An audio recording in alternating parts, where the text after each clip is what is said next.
What's up, guys? It's your boys Awoki, back out with some more of the Chris Watts and Nicole Kessinger's videos. Now, again, when I get into these videos lately, it's been pretty much to the point of professionalism. I've been trying to find the experts.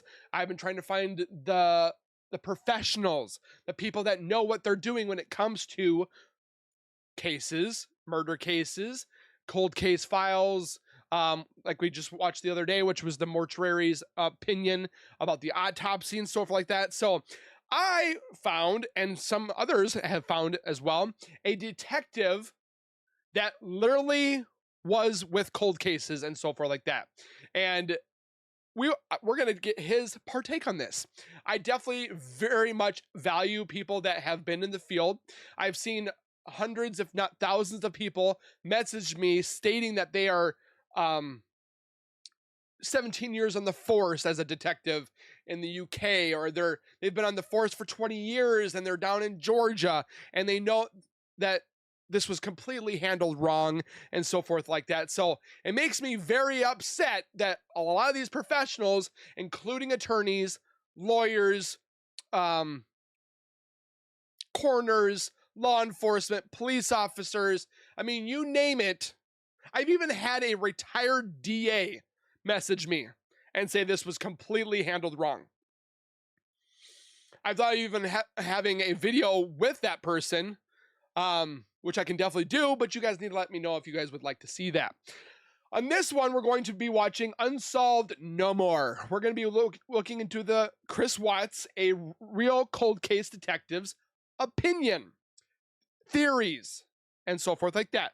So with you and I at home, we're going to watch it together. So grab a chair, get comfortable. But before we go any further, if you guys could do me a solid favor and subscribe to the YouTube channel by hitting that wiper icon down at the bottom right. Hit the bell icon next to it, so when I do post videos like this one, you guys will get that little ring notification that Awoki myself has posted that video.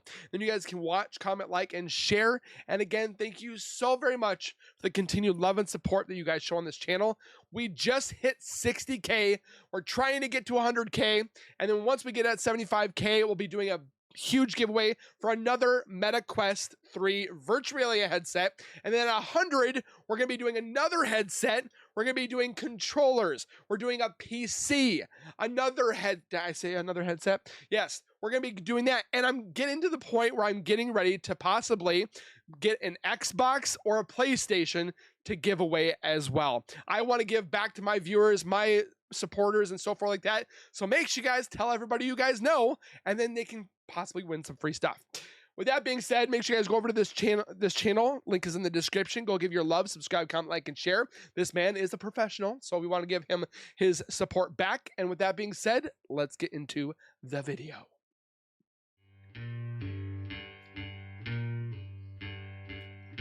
I always thought it'd be kind of cool to wear a badge, but I chose military instead. Is that Lizzie Borden?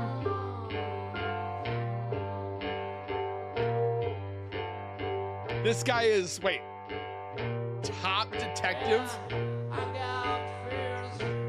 Wow.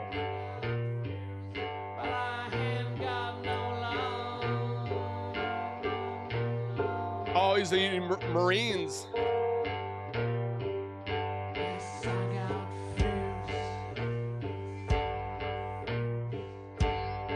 When it comes to cold cases, don't trust anyone. I like that.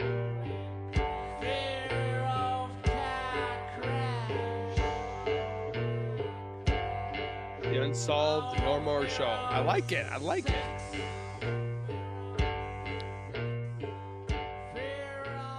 So today's video is going to be a little bit different. Not because I'm shaved face or anything like that. It's because this case is already solved, okay?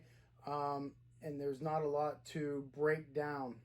But I watched this documentary on Chris Watts. Look at this guy. This guy's got a whole bunch of stuff in the back that shows his time in the force and everything. Is he still in the force, I wonder? Because he doesn't look that old. Last night on Netflix, so I wanted to comment on it because I'd like to know what he says now. I didn't know the case that well. I knew I didn't follow it. See, I don't follow true crime anymore. I don't know why that is. When I was younger and before I got into this field, that's, all I did. Um, but I guess I don't know if it's through age or through experience or what it is. I just don't follow it anymore, except for some of the older cases that are still unsolved. The new stuff, I just don't. So Chris Watts, I knew of it, and I knew that he had confessed to murdering his family. That's all I knew.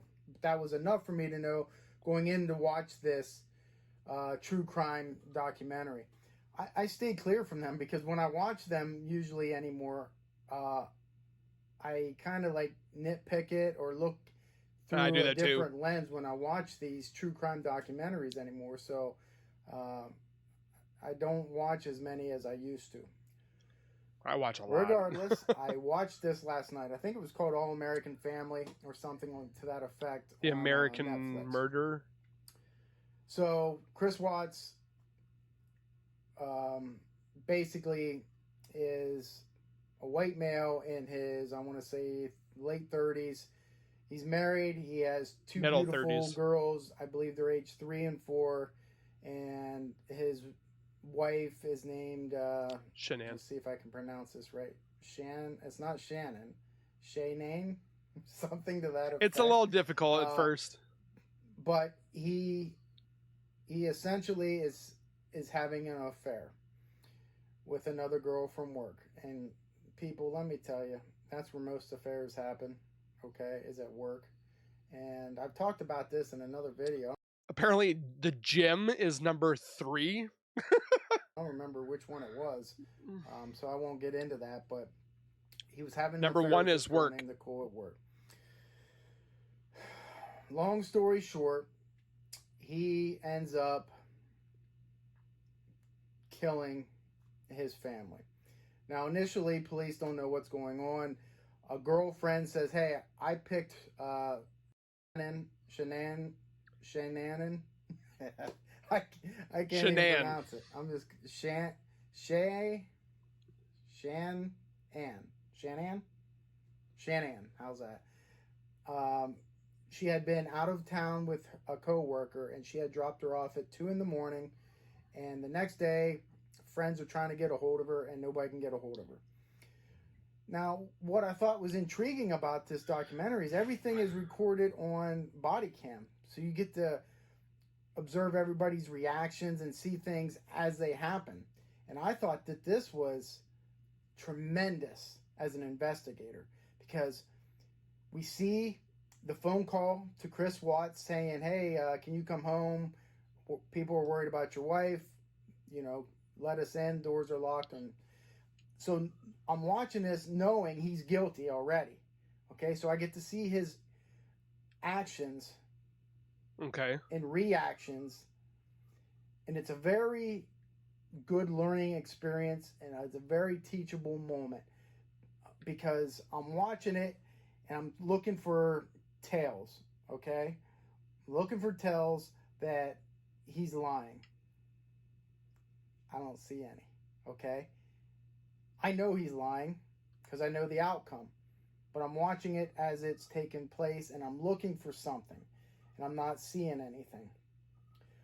He goes looking around frantically, and he comes out and saying something about the kids' blankets being missing. So they usually take he's saying from trips. The first Then he comes part, out of the bedroom and shows his wife's wedding ring to the police and the friends of hers that are there.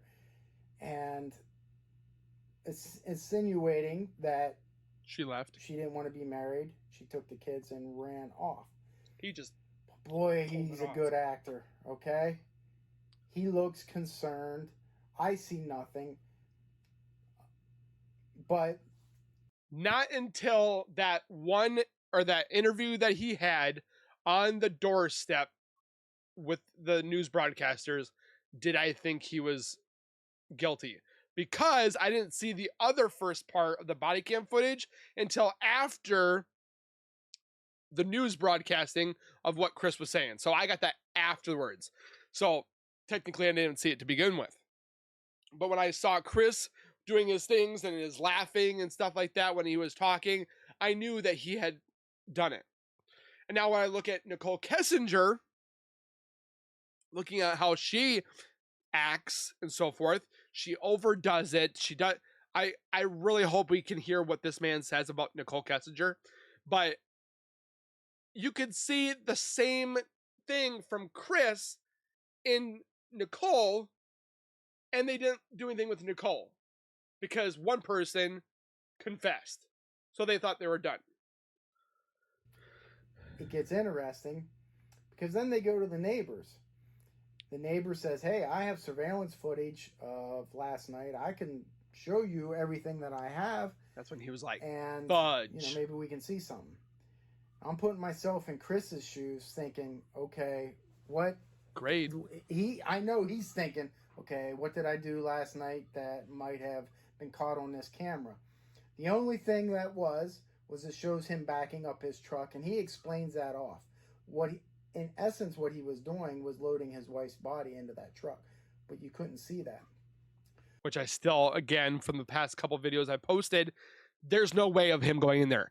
I literally called the junkyard that I have here in my town and found a 2015 Ford F-250 that is out there, and I'm going to do a mock-up of what he did on that junk truck. So look forward to that coming soon.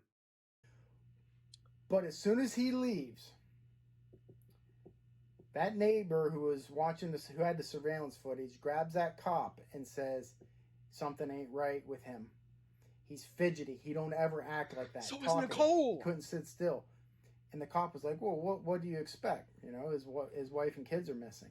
And that neighbor was like, no, something's wrong with him. That is so powerful, right? He knew. Right off the bat.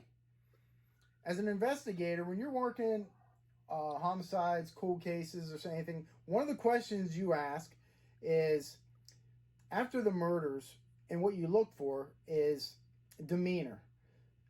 Did your suspect start drinking heavily? Did he not smoke and all of a sudden now he's smoking? Did he leave the area? Those are things that you want to hone in on. Right away, this neighbor, he knows he's not acting right. Cop doesn't see it because cop doesn't know him. Okay, yep. Cop thinks he's acting normal for a person that's missing his wife and two children. So that struck me and was a very learnable and teachable moment. He goes on televisions pleading for his wife to return, this and that. They eventually get him into the police station and they're interviewing him. It's pretty obvious to me that I think it was one FBI agent and maybe Tammy Lee. I'm not sure who the female was. I'll get to her. But she was a polygrapher. So she probably was an agent too. Sometimes that's how it works. At least in the departments that I worked in, you have a detective that's trained in the art of polygraphs. So maybe she was doing both. But they set up a polygraph for him.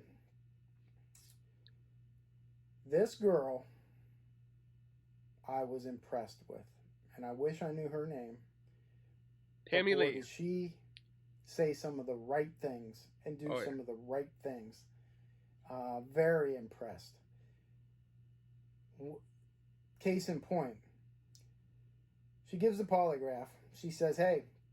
That's why I so wish that she would have been able to go after Nicole, because Nicole would have opened up like a can of worms. If you committed this crime, you should not be sitting in this chair right now taking this polygraph. You should just walk out right now, because this is going to tell whether you're lying or not. And they go through it. Did you kill your wife? No. Do you have any knowledge of your wife? No. He fails the polygraph. Negative 18. When she comes back in, and she tells him that he failed the polygraph. And she says to him, which I thought was brilliant. You're a great liar. Because when we came in here, there was only one person that knew the truth. Now there's two. Oh, awesome. All right. That was tremendous. Now, I'll get into polygraphy as well and my thoughts on polygraphs. But in this case, it worked. Um, he started to crack. Another beautiful thing that she did is she showed, and I'll tell you why it was a good tactic. She showed him a picture of his children and said, you know, hey, let's bring them home. You know where they're at, this and that. I've done that as well. Didn't work nearly as well for me as it did her. Oh. He wants to talk to his dad. They bring his dad in. Let me go back one. They're cracking him down, okay? You failed the polygraph. You're having an affair. You lied to us and said that you weren't. We already knew that you were before we asked you. Now you're admitting to this. So the cards are starting to crumble. And I guess what's important is they were doing everything correctly. And they were really breaking him down. Now, but they did not do that with NK. I sit and ask myself, is that because he was burdened with this?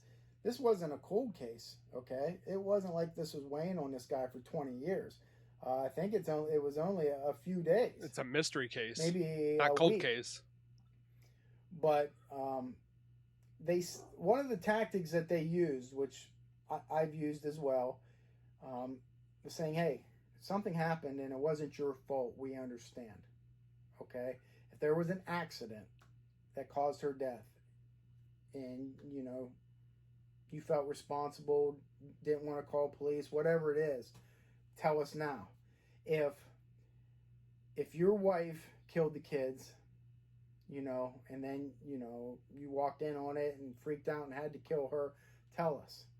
And when I'm watching that and she said that, I said, okay, I know where this is going. He says, can I talk to my dad? Yes. They leave the room. They bring his father into the interrogation room. And they go out and they're watching, okay? I've done that hundreds of times. That's just what you do. You leave the suspect usually alone. Let them ponder everything. Ferment. See what happens. Sometimes you'll catch something. I caught a suspect saying one time I had a father and son in there for homicide. It was a cold case homicide. Telling them my theory, what I think happened. You know, one of their family members is responsible, and you know, shit's happening. Okay, and I need the truth because I'm not letting go of this case until I have everything, and that includes statements from you guys because I know that you know what's going on. I leave the room, leave them with that, go out, and I didn't see it until I rewatched the interview because I had taped it. And when I left the room, it did exactly what I was hoping it would do. The older gentleman turned to his son and said, he should have kept his fucking mouth shut. And I was like, I knew it. I knew they knew. So they did the same thing. Pretty sad. I wish this guy would have interrogated Nicole because the sad thing is I've been watching the first 48. You guys can see the top corner right here. I'm watching the first 48. But like I'm watching this stuff religiously to see what is good, what is bad, what is like I'm watching crime all day long. What had happened is Chris confesses to his father. But he did exactly what I knew he was going to do when I'm watching this. Because the police planted that seed very beautifully. Why did plant the seed? I know you didn't. Nicole. You know, did she kill the kids and then you seen it and then he fell for it? So when he confesses to the father, that's what he says happens. He can't bring himself to say, I killed the kids, not because he feels bad about it. It's because he's minimizing his involvement and the police planted that seed. How do I know that? Well, He's I knew done it. from experience by watching it. I knew that was what was going to happen. But when the FBI re-interviewed him in prison months later, the questions that they asked again were great because they were doing it as a teachable moment, a learning moment. And what do I mean by that? They asked him, like, what did you think about when we interviewed you the first time? And he said, you had me shook when you showed me the picture of my kids. I hadn't seen that picture before. I don't know where you got that from. Maybe when they were on vacation in North Carolina, but that rattled me. That's good to know as an investigator, right? You want to know that. Because there's many times that I've interviewed suspects and I've thrown out pictures of dead bodies trying to get a reaction of some sort. Sometimes it works, sometimes it don't, and you wonder, well, does it work? Well, it worked in this case. You know what they should have done? It's probably not a good idea, but what they should have done is showed Shanann, deceased, to Nicole. Just kind of been like, see what you did? I don't know. Would that be bad, or would that be like something that would crack her open, or would that spark something in her brain to be like, wow, I did do this? I highly doubt it because she went into hiding. But do you think that's something that they should have done? He also said about the reason that he had confessed to his dad and said that originally he had killed his wife but not the kids is because the investigators planted that seed earlier in him, and then that's what he relayed to his father. Which it all opened up later. Very brilliant. It seemed very easy confession. Okay? I know I've only seen snippets of it, but boy, it didn't seem like it took them long to break him. And we're talking about days. Kudos to those investigators. So what does he say in his confession? Okay. This is a very I want to say good thing for investigators and for you. For true crime people, you have all these unsolved cases, right? And maybe 20% of them end up getting solved, and you less than that, maybe 5% is solved by detailed confessions. Just think about how many cold cases there are. I wonder how many there are. Let me check. Wow. In the United States, there is over 240,000 unsolved homicides nationwide. Of course, this is not a cold case, but how many mystery cases, mystery murders? Wow. Wait. There are currently more than 200,000 unsolved homicides, and that number rises by 6,000 every year. So according to the FBI, approximately 40% of homicides in the United States go unsolved. In 2022, 43% of homicides had an unknown circumstance, which is double the rate of the 22 in 1985. In 2022, there were 21,000 reported cases of murder or non-neglect manslaughter in the United States. This was decreased from the 22,000 cases in 2021 and 24K cases in 1991. There's too many murders. I'm telling you, man. Holy crapola on a stick. And that's what we want. We want to know how it happened. Okay? Because we've been laying in bed every night for I'm thinking about that all the time. Trying to think, well, how did this occur? Well, he gives it to us. Now, is it 100% legitimate? Yeah, I have my doubts because Chris Watts had proven to be a liar. very very experienced liar. Good at it. And he was good on the body cam. Lying to police. Lying to... got a fly running around here. See, again, I don't edit. This is how it is. Very good liar that Chris Watts was. Obviously, he was having an affair. Now, why did he do this? He never gives a real motive that I see. I was gonna say, did you get it? But he's having an affair, much like Scott Peterson was having an affair. So you could somewhat say that maybe it was something like that. But he never says that. He never says, I wanted to start a new life with Nicole. But we knew that, though. He says, you know, he basically snapped. And he snapped because it didn't help that when they were down in North Carolina, of course, there was turmoil. There was fighting between Cindy and Shanann. So that put a whole ruckus in everything. And pretty much Shanann said that I'm going to protect my babies. If you don't defend your family and your wife, then I don't know what we're going to do, but I am not going back to that house unless she apologizes. She never did. Never did. So when she got home at 2 a.m, she got into bed with him, rubbed his leg. They had sex. I don't think that was kind of unusual compared to the text messages that they were showing that she was sending friends up to a couple months previous to this, because he didn't have sex with her. They weren't having sex. Yeah. So it was a big red flag, and, you know, of course he was having the affair. But this night, they have sex. They go. I'm telling you, and I don't know from experience because I've been faithful in all my relationships, but you cannot tell me for a second this man is going to go for 4 to 5 times a day with Nicole Kessinger every day.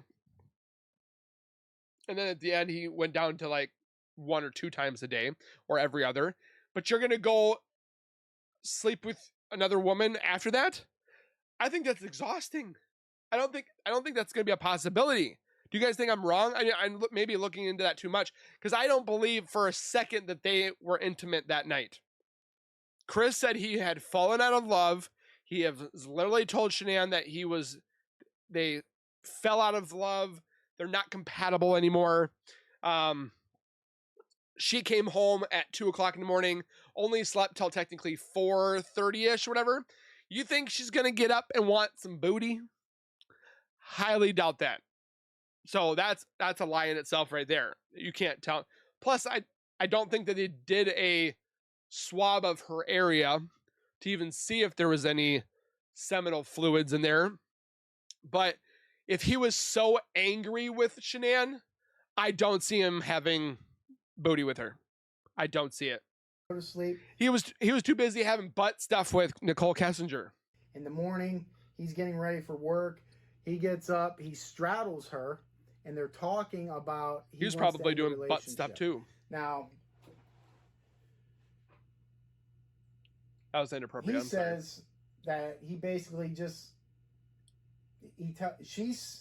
what she says is, you'll never see the kids again. I don't think that for a sec. And he just starts strangling her. I don't know if I buy that. I don't buy it either. And he says she didn't fight back. Bull crap. I don't know if I buy that either. Okay? She was surprised by it. Nobody's just gonna lay there and let them choke you out. That's why I always think that some people think that there could have been a possibility that somebody was holding her hands while she was getting, which I can't say for sure because it's not factual, because we can't find the evidence.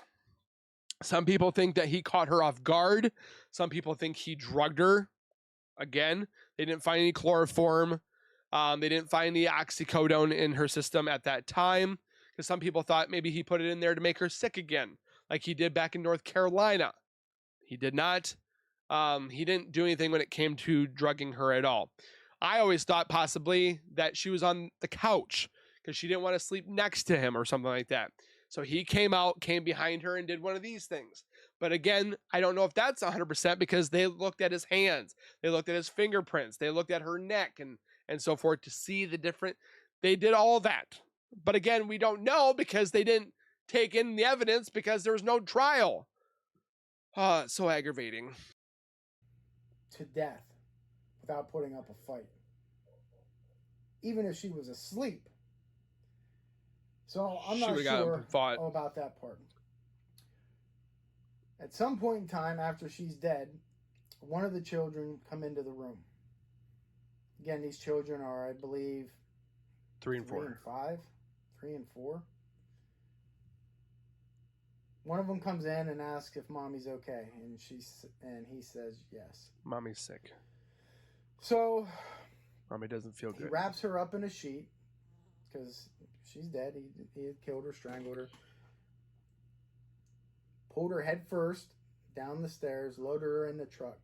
Got his kids, put the kids in the back seat with the dead body, and took them to an oil site where he worked. At the oil site, he pulled her out and was going to bury her. But before that, he pulled her out. He took the one kid. But that's the thing that always bothered me too. He always said that he dragged Shanann down the stairs. Why wouldn't you carry her? He apparently dragged her outside. We never see that on the camera. If he did pick her up, we never see that happening. In the camera footage, we never see him load Shanann into the truck. We see him putting in a gas can. We see him putting in one child. But we never see him carrying anything out of the front garage. And then people are like, well, maybe he was holding her at a level where you couldn't see past the truck.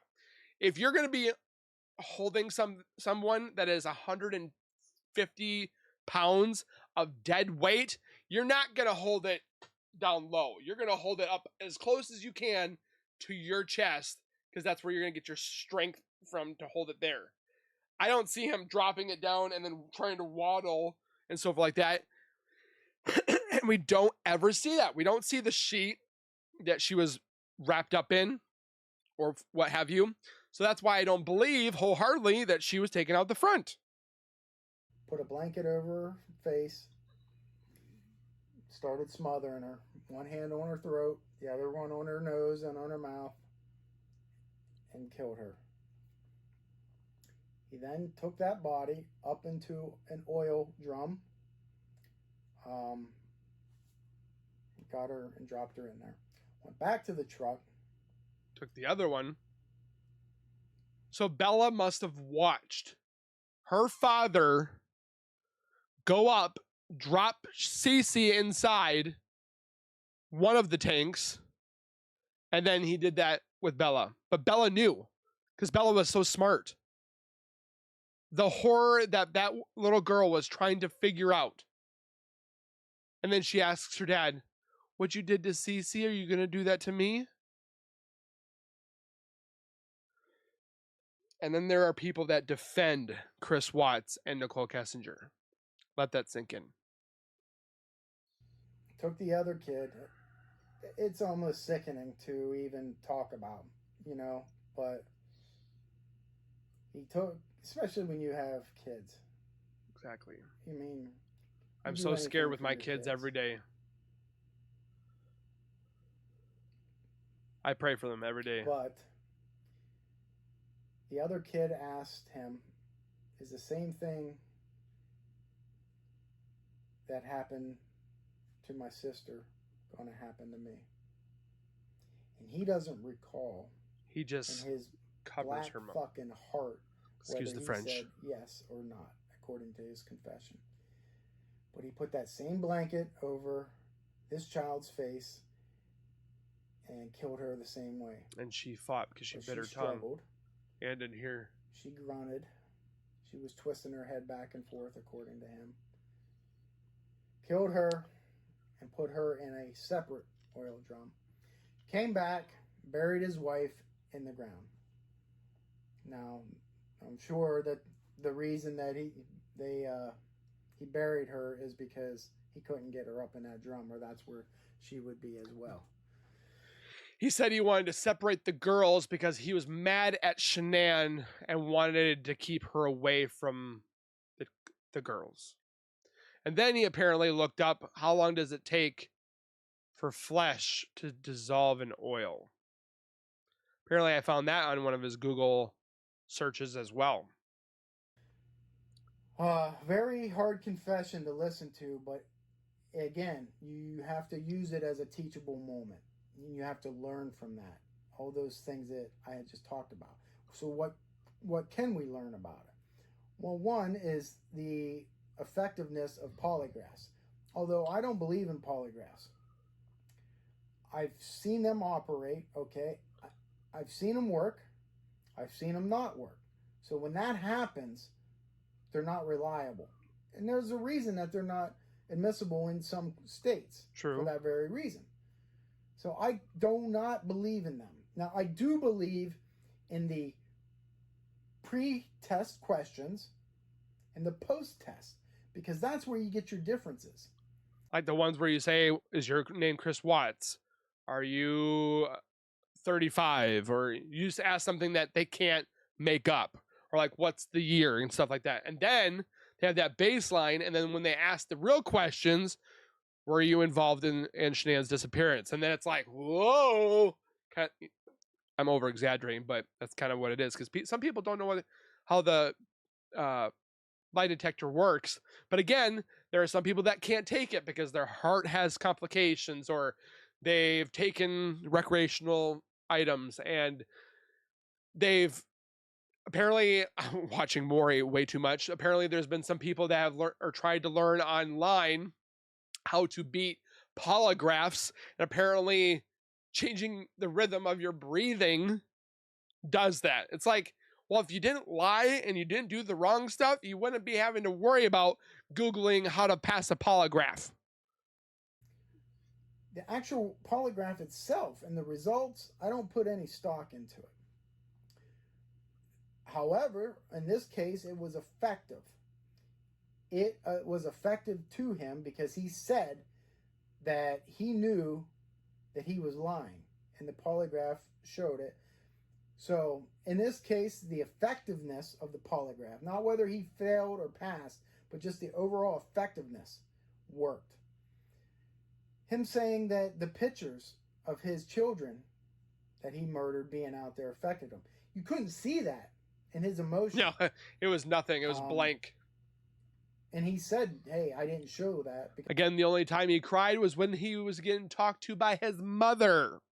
Because I'm not an emotional person or whatever, obviously, right?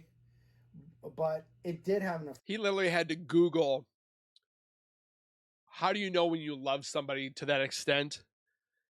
And it's like, if you have to Google what love is, or what, like, you don't know what love is ever going to be like. That's just, I'm sorry, it's just weird to, how to love or how do you know if you love somebody, or when to say, like, I think that's wrong to look at. Effect on him. So that's good to know as an investigator. It's good to know. The most important thing, I think, is listen to the people's friends, families, and neighbors. Okay? That neighbor knew right away that something's wrong with him.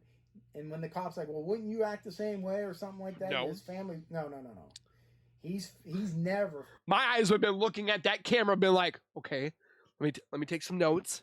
Okay, I saw that truck. Like, I'd be looking at the camera. Fidgety like that. He's not talkative like that. Something's up with him.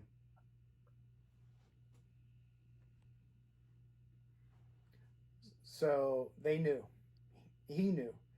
You have to listen to him.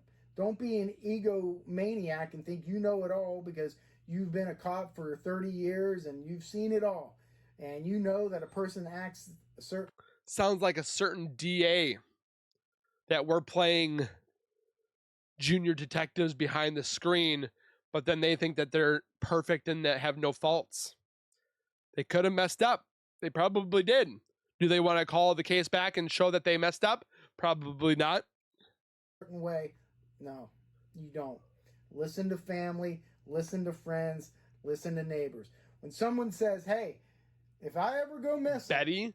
you need to look at this person. Just like what happened in The Lady in the Lake, Joanne Romaine. Oh, yeah. Hey, if she says, if somebody says that, look at them. They're saying it for a reason. Exactly. Okay? So I like this guy. That's it. That's all I wanted. This was a different one, but I wanted to get my thoughts out there on Chris Watts. Wow, just I'd love to know what he says about Nicole. brutal killer. Brutal to do that for no reason. It's not like he snapped and had anger. You know, it was premeditated. Okay? Built up. Now, what's premeditation? Premeditation, you don't have to plan months in advance to kill somebody. You could do it within 5 minutes. Premeditation could be a half an hour. Okay? Be 15 minutes. It's not a snap. You didn't snap. He had said, hey, I thought that this was going to happen. I had thought about it. It was premeditated. He was going to do it. He put it into action. Now, why he chose that day, I don't know. Why does anybody choose whatever day to kill? You know, it's just how it is. So, death penalty for him. Taken off the table because he confessed. So dumb. And showed where the bodies were. And I get all that. Okay? I don't. That should always be left up to the victims' families. Okay? The victims' families don't have enough rights as it is. You know? The district attorney should not be making the decision. Oh! Well, should we... Wait, so when the district attorney says, I and the family decided that the death penalty would be off the table, the DA is not supposed to worry about that. Recover the remains of the victims' families or give them the death penalty. No, you go to the family. Hey, this is what we have. And most do, okay? But I'm torn on the death penalty. Let's get that out of the way. A lot of people have made it very clear that they want him to suffer, which, yeah, we do want him to suffer in his cell and so forth and make him want to think things too. But he's just taking up resources that some veteran that's on the streets, homeless, could have his free health care, his free dental, his free all that stuff, because prisoners get all that. They get education.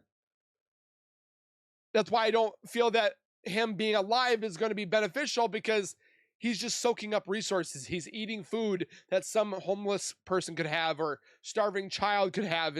I'm just looking at that he's just eating up resources when there are people out there that deserve it. Chris Watts don't deserve it no more. I used to be a big proponent of the death penalty, but it doesn't deter crime. Okay? I think it would, though. It would make people more scared. They don't sit there and think, well, I'm going to get the death penalty if I kill. No, they don't think that. And then the other part of it is an eye for an eye. Yeah, I get that. Child molesters, they should be put to death. Hurt my daughter, God forbid. Would I want them to get the death penalty? I'd hurt somebody. I'd probably take care of it myself, to be honest with you. So I wouldn't need the government to interfere or act on my behalf. And that's another thing. I just don't think the government should have the right to take somebody's life. Okay? That's a whole other topic. I don't know. I go back and forth sometimes. But if the death penalty was set aside for any individual, Chris Watts would be right up to number one on my list of somebody that should get the death penalty if I believed in the death penalty. What he did to his kids, and this is not unusual, folks, okay? There are monsters like this all over. Makes me sick. You look at people's social media and stuff, and they look all happy. Well, that's what they want you to see. They're not going to show you the bad side. So everyone says, oh, look at them, they're American family. Well, that's what they want you to see. But when that camera's off, and when that door's closed, you have no idea how people react. He's true. I said this before in that John Benet Ramsey video. You never know what happens behind closed doors. And that is the truth. Okay? So you don't know what kind of person that this Chris Watts was. His family probably doesn't even know. Okay? Oh, I think They'll they do have, know. and the family and friends always will have more of an inkling than anyone else. But when people have demons inside them, when they're an evil person,